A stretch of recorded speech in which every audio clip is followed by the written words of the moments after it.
Mauri na ito nag-trending sa Mas TikTok. mababa ang presyo ngayon ng pagkain, iboto natin yung mga kandidato niya. Kasi talagang almost hindi na kaya. Hindi kaya ng tao. Ngayon, kung mas madali paghanap ng trabaho ngayon sa panahon niya, then doon ka sa kanya, doon sa administrasyon. Kung sa panahon na ito, kung pante ka na maglakad, na walang takot, kapag pasyal ka, paski saan, wag mo nang bitawan si Marcos. Piliin mo na yung kandidato niya.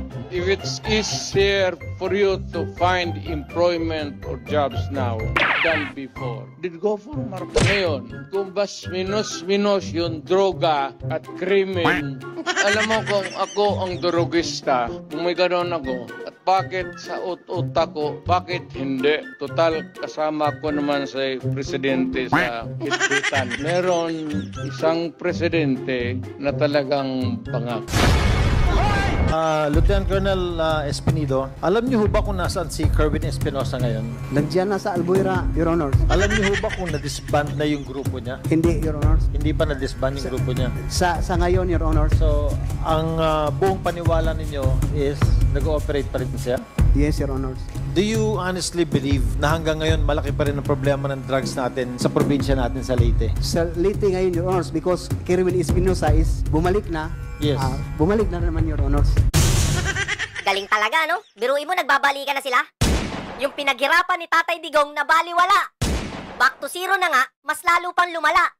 Partida 2 taon pa lang yan. Sana lang pupulutin ng Pilipinas kung 6 years pa. Yari ka, Goma.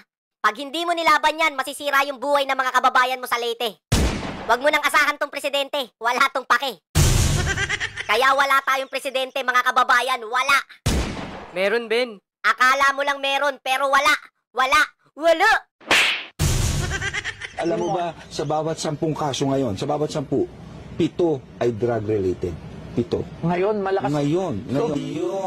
So, parang nabalik na naman siya. Hindi. Dati pa yan. Matagal. Hindi. Dati pa yan. Matagal. Pero ngayon, medyo bumababa na siya. Ngayon, dati. Ano ba talaga? Ngayon o dati? Alam mo, hindi namin maintindihan kung sino nagsisinungaling, kung si Bustoyo o ikaw eh. Basta may nagsisinungaling sa inyong dalawa eh. Meron talaga eh, hindi ko lang sure eh. Ito na yata yung pinaka-worst na gobyerno sa history ng Pilipinas. Yung sinabing 20 pesos, naging 60 plus yung bigas. Yung mga kriminal, imbis na ikulong, pinalabas. Tapos si Sayarot, sinama pa sa travel. Ganyan yung mga tamang malakas. Yung gold reserve natin, binenta. All-time high daw. Hindi ko tuloy alam kung sinong high sa kanila. Yung gobyernong to umiikot na lang sa pera. Yung tama ginagawang mali, yung mali ginagawang tama. Kaya yung krimen ngayon lumobo. Wala tayong presidente, kung meron man bobo. Tapos yung politika ginawang negosyo. Yung mga tao niloko, sila yung magkakasosyo. Sama-sama silang babangon muli para maging milyonaryo. Sama-sama tayo babago muli para maging milyonaryo.